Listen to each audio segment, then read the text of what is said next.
ووصينا الإنسان بوالديه إحسانا আল্লাহ তাআলার নির্দেশ হলো তোমরা তোমাদের মা বাবার সাথে সুন্দর আচরণ করো, ভালো ব্যবহার করো।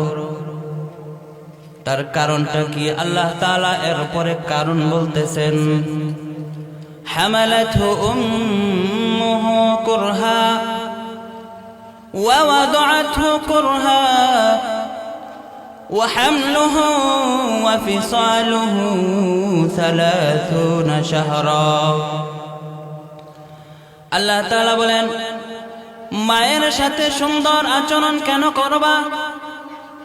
3টা কষ্ট পার করে তোমার মা তোমাকে এত বড় করেছে, এত লালন পালন করেছে। কয়টা কষ্ট সবাই বলেন? আরো জোরে বলতে হবে, কয়টা কষ্ট? আল্লাহ তাআলা বলেন, 3টা কষ্ট পার করে তোমার মা বাবা তোমাকে এত বড় করেছেন, লালন পালন করেছেন। 1 নম্বর কারণ হলো হামালাতহু উম্মুহু কুরহা। তোমার মা 10 মাস 9 মাস গর্ভে ধারণ করেছেন, গর্ভে ধারণ করে কষ্ট করে তোমাকে এত গর্ভে ধারণ করেছেন। তুমি যখন তোমার মায়ের গর্ভে ছিলা, 2 মাস 3 মাস হয়ে গেল, পরিবারের লোকেরা যখন দেখলো আলামত চলে এসেছে, দুনিয়াতে তুমি আসবা, বাড়ির মধ্যে একটা আনন্দের ভাব চলে আসলো। তোমার বাবার মধ্যে আনন্দ, ভালো ভালো রান্না হয়, ভালো ভালো খাবার। সবাই যখন খাবার খাইতে বসে, তোমার মায়ের জন্যও যখন খাবার রেডি, তোমার মা বলে, না না না, আমার জন্য ভালো খাবার না, আমার জন্য গোশত না, আমার জন্য মাছ না, আমি আলু ভর্তা দিয়ে শুটকি দিয়ে একটু খাবার খাবো। তোমার মা যখন 1 লোকমা ভাত মুখের মধ্যে নিল, 2য় লোকমা মুখের মধ্যে নেওয়ার আগেই বমি চলে আসলো, পেটের ভিতর থেকে ভাত পড়ে গেল, দরজার সামনে বমি করে সব কিছুই ফেলে দিল। আস্তে আস্তে তুমি যখন তোমার মায়ের গর্ভে 2 মাস 3 মাস বয়স হতে লাগলো, আস্তে আস্তে তুমি বড় হইতে লাগলা। আস্তে আস্তে যখন তোমার বয়স 7 মাস হয়ে গেল, চিকিৎসা বিজ্ঞানী বলে কোন সন্তান যখন মায়ের গর্ভে 7 মাস বয়স হয়, 7 মাস বয়সে সেই বাচ্চাটার সাইজ হয় 10 ইঞ্চি পর্যন্ত, আর মায়ের গর্ভে যে থলি এটার সাইজও হলো 10 ইঞ্চি। 7 মাস যখন হলো, তোমার মায়ের গর্ভে যে 10 ইঞ্চি থলে এটা ভরে গেছে, এখানে আর জায়গা অতিরিক্ত নাই। 7 মাস পার হয়ে গেল, তুমি যখন 1 ইঞ্চি বেড়ে গেলা, 7 মাস পার হওয়ার পর তোমার যখন সাইজ 11 ইঞ্চি হয়ে গেল, এবার তোমার পাটা যখন 1 ইঞ্চি বেড়ে গেল, তোমার পাটা সেট করে দিল মায়ের যে কলিজা, কলিজার নিচে। আবার যখন 1 ইঞ্চি বেড়ে গেল, 12 ইঞ্চি হয়ে গেল, মায়ের কলিজার নিচেও জায়গা নাই। এবার আল্লাহ তাআলা তোমার মায়ের কলিজাটা 1 ইঞ্চি উপরে তুলে দেন। আবার যখন তুমি 1 ইঞ্চি বেড়ে গেলা, তোমার সাইজ হয়ে গেল 13 ইঞ্চি। তোমার মায়ের কলিজাটা 3 ইঞ্চি উপরে উঠে পড়েছে। ভাইরা আমার, বন্ধুরা আমার, আস্তে আস্তে তুমি বড় হইতে লাগলা। তোমার পায়ের সাইজটা যখন বড় হইতে লাগলো, তোমার মায়ের কলিজাটাকে আল্লাহ তাআলা উপরে তুলে দেন। তোমার মায়ের কলিজার নিচে তোমার পা,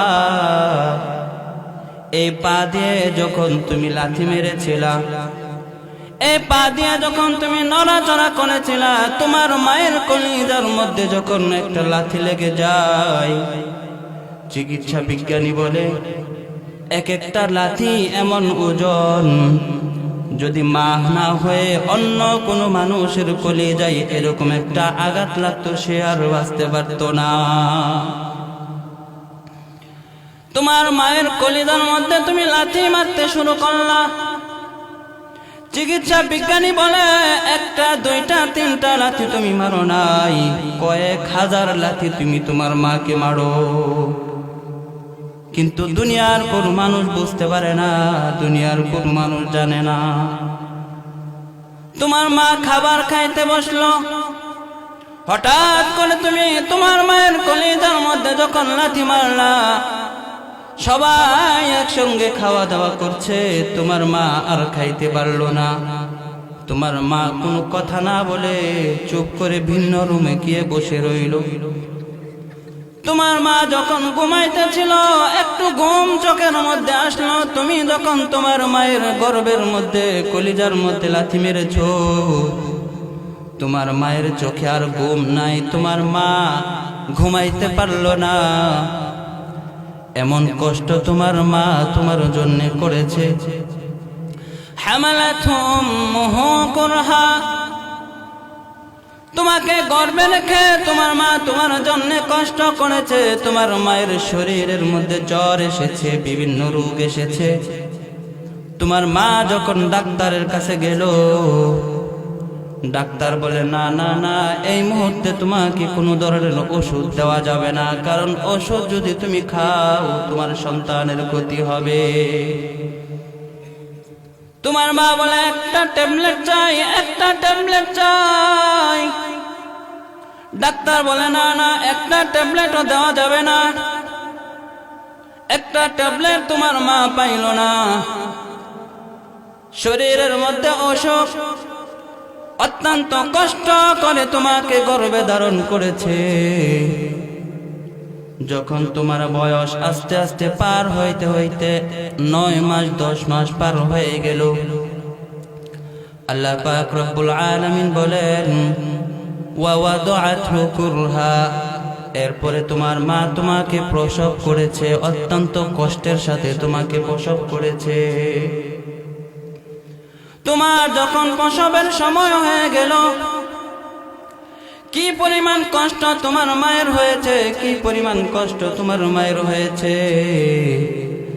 চিকিৎসা বিজ্ঞানী বলে এক একজন মা যখন তার সন্তানকে প্রসব করে, কি পরিমাণ ব্যথা তার অনুভব হয়।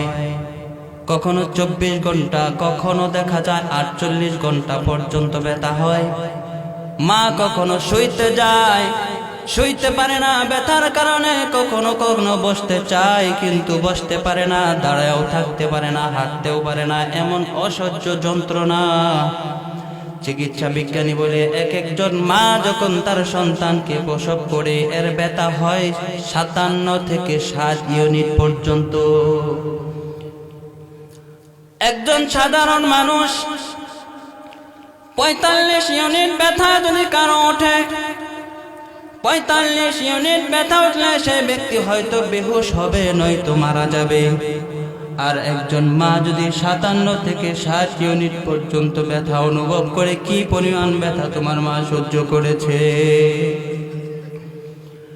নরমাল ডেলিভারি হলে এই ব্যথা, এই পরিমাণ ব্যথা নিয়ে মা তোমাকে প্রসব করেছে। আবার কখনো কখনো দেখা যায় 24 ঘন্টা হয়ে গেল কিন্তু তোমার প্রসব হয় না, তোমার মা প্রসব করতে পারে না। ডাক্তারের কাছে যাওয়ার পর বর্তমানে দেখা যায় ডাক্তার তাকে পেট ফেলে সিজার করে তোমাকে বের করেছে। যে মা জীবনে একটা ইনজেকশন নিতে পারতো না, একটা সুই দেখলে ইনজেকশন দিয়ে দৌড়ায় পালাইতো, সেই মা তোমার জন্য পেট ফেলেছে, পেট কেটেছে। কখনো কখনো দেখা যায় সন্তানকে প্রসব করার জন্যে মা এত কষ্ট করে, মা সন্তান প্রসব করেছে। এই সন্তান পেয়ে বাড়িতে সবাই খুশি। দাদা মিষ্টি আনলো 10 কেজি, নানা মিষ্টি আনলো 10 কেজি, সবাই মিষ্টি নিয়ে আনন্দের মধ্যে পড়ে আছে। কেউ তোমাকে কোলে নিয়ে চুমা দেয়, কেউ তোমাকে নিয়ে আদর করে, বাড়ির মধ্যে আনন্দের একটা জোয়ার বসেছে। কিন্তু তোমার মা হসপিটালের বেডের মধ্যে পড়ে রয়েছে, এক নজর তোমাকে দেখবে সেই সুযোগটুকু পায় নাই। কখনো কখনো মায়ের অবস্থা খারাপ, ডাক্তার বলে এখানে হবে না, তাকে দূরে নিয়ে যাইতে হবে, ভালো হসপিটালে নিয়ে যাইতে হবে। তোমার মাকে যখন ভালো হসপিটালের উদ্দেশ্যে রওনা হয়েছে, গাড়ির মধ্যে তোমার মা তোমার বাবাকে ডেকে ডেকে বলে, আমার শরীরটা খুব বেশি ভালো না, হয়তো আমি আর এই দুনিয়ার জমিনে বাঁচব না। আমার যে সন্তানটা হয়েছে, এই সন্তানটা কি আমার মতো হয়েছে নাকি তোমার মতো হয়েছে? সন্তান সুন্দর হয়েছে না কালো হয়েছে? মা নিজের চিন্তা করে না, মা কিন্তু তোমার চিন্তা করে, সন্তানের চিন্তা করে। কখনো কখনো দেখা যায় মা বলে, ও স্বামী, হয়তো দুনিয়ার মধ্যে আর আমি টিকে থাকবো না, আমার জীবনের বিনিময়ে সন্তানকে দিয়ে গেলাম, সন্তানকে কখনো কষ্ট দিবা না। কখনো কখনো মা দুনিয়া থেকে চলে যায়। আল্লাহ তাআলা বলেন, ওয়াওয়াদাতহু কুরহা, অত্যন্ত কষ্টের সাথে মা তোমাকে প্রসব করেছে। ওয়া হামলুহু ওয়া ফিসালুহু 30 শাহরা, শুধু প্রসব করে ক্ষান্ত হয় নাই, মা যেরকম ভাবে তোমাকে 10 মাস 10 দিন গর্ভে ধারণের কষ্ট করেছে, এরকম ভাবে মা তোমাকে প্রসবের কষ্ট করেছে। এরকম ভাবে মা আবার তোমার জন্য 2-2.5 বছর পর্যন্ত দুধ পান করাইছে। মা যখন ঘুমাইতে যায় তোমাকে নিয়ে, তুমি সঙ্গে সঙ্গে কেঁদে দিয়েছো। রাত্রি 3টার সময় মা তোমাকে খাওয়ানোর জন্য উঠে পড়েছে। কখনো কখনো তুমি পেশাব করে দিয়েছো। মা তোমার শরীরটাকে মুছে আবার তোমার জন্য সুন্দর একটা কাপড় পরাইয়া দিয়েছে। তোমার মা সেই পেশাবের মধ্যেই ভিজা জায়গায় শুয়ে রয়েছে, মা তোমাকে কষ্ট হতে দেয় নাই, ঠিক কিনা? وحمله وفصاله 30 شهرا, মা তোমাকে কষ্ট করে দুধ পান করাইছে, লালন পালন করেছে। আস্তে আস্তে মা যখন তোমাকে লালন পালন করতে করতে তোমার মা তোমার বাবাকে বড় করলো, তোমার মা তোমার বাবা তোমাকে বড় করলো। আল্লাহ পাক রব্বুল আলামিন এবার বলেন, ওয়া ওয়াসাইনাল ইনসানা বিওয়ালিদাইহি ইহসানা, এই মা বাবা তোমার জন্য এত কষ্ট করে লালন পালন করেছে, সাবধান সাবধান, এই মা বাবার সঙ্গে তুমি কখনো অন্যায় আচরণ করবা না, খারাপ আচরণ করবা না, মা বাবার সাথে সুন্দর আচরণ করবা।